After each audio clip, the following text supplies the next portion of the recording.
I love it. It's been a really great program because it's informal and people can stop by. They don't need to make an appointment, and it allows me to hear from residents, from a lot of residents, in an hour and a half, and hear what's on people's minds. And sometimes it's small things where it's easy for me to address them right away. Sometimes they're more complicated problems that just good for me to hear from people, make sure that those issues get on our agenda and that we're looking at ways to improve the community. I try to hold them every Friday of the month, or every last Friday of the month from 8:30 to 10 a.m. And when it's beautiful outside, I have them out here on Heinz Plaza. During the winter months, I'm inside the library lobby. And the great thing both about Heinz Plaza and the library lobby is that there's so many people who come by. It's a great way for me to just touch base with friends who happen to be walking by. And also, if people don't know that I'm holding Meet the Mayor hours, they'll see me there and maybe they have something on their mind. And it's a great way for them to just let me know what's on their mind. Come right up. I wouldn't put it that way. It's more just, you know, everyone's really busy. And so oftentimes people will have a pet issue or have something that's bothering them, but it doesn't rise to the level where they'll sit down and write me an email or call me or make an appointment. This way they can let me know what's on their mind without having to go through such a formal process. Great.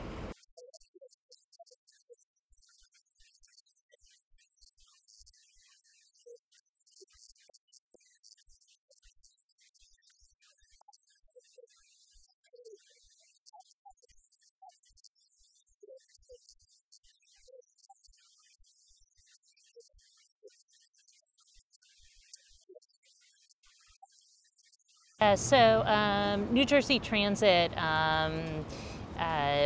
is under a lot of financial pressure, and you know, unfortunately, they're doing two things that both myself and I know the rest of council and a lot of people in New Jersey are really upset about. So one, they're going to be raising fares pretty much across the board. That's going to make it more expensive for commuters to get from Princeton to New York or anywhere else on the train. And the other problem is that we were dealing with locally is that there were several service cuts they were making, and one was to the 655 bus that goes from Princeton to Plainsboro and stops at the hospital, like you mentioned. That was on the cutting list because of low ridership, which, you know, when you look at the numbers, it's true, but the thing about that bus is it's taking people to the hospital, or taking them to their doctor appointments. So we wanted to make sure for people who didn't have cars and were relying on the bus that they still had a way to get to the hospital. So we had meetings with New Jersey Transit, with Princeton University, and with the hospital to see if we could work something out. And fortunately, we were able to cobble together a new system for people who didn't have cars. So one is working with the university. They have their Tiger Transit bus service that we want to help get the word out. That's free and open to everybody and anybody to use. You don't need to be affiliated with the university in any way. They have a line already that goes to Plainsboro, and they're going to be extending it all the way to Palmer Square. So there'll be a stop at Palmer Square. You can get on there. The bus is totally free, and it'll take you and stop at the hospital. So that's one alternative. We recognize that getting to Palmer Square might be difficult for some people, especially residents used to be able to walk to the old hospital site. So we worked with the hospital, and this was part of their agreement with the state when they first were planning to move the hospital. But they're going to be setting up a free taxi service for residents who live within a half mile of the old hospital site.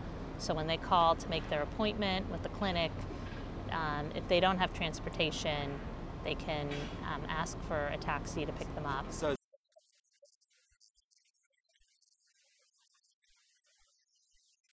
the hospital is funding the taxi service, and it's for residents who live within a half mile of the old hospital on Witherspoon Street.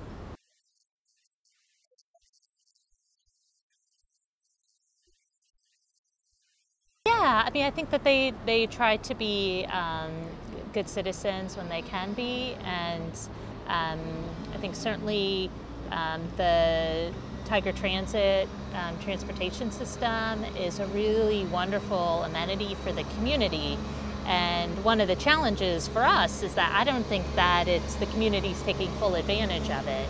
And certainly a lot of the lines that they run are a benefit to Princeton residents and the larger community, and to the degree that we can get people out of their cars and taking the bus, it makes it better for everybody. But this is a great way to get over to Plainsboro, and it's a great way for Plainsboro residents who either want to visit Princeton or who work in town to get here in a very cost-effective way, and they don't have to worry about the expensive parking.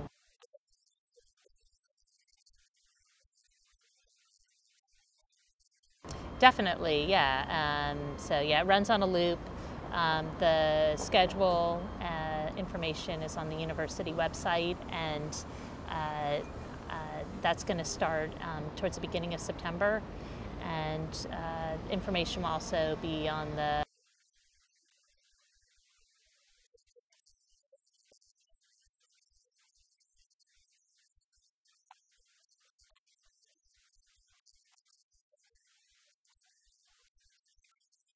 right. And you know, there were 3 categories of people who were taking the 655. So the largest numbers, interestingly, actually came from Plainsboro residents who were using the bus to commute to Princeton. There are also some Princeton residents who were using it to commute to Plainsboro. And then there were occasional users, and those were people who were going to the doctor. And that was part of the challenge, is that you know, most people don't go to the doctor every single day. And so the numbers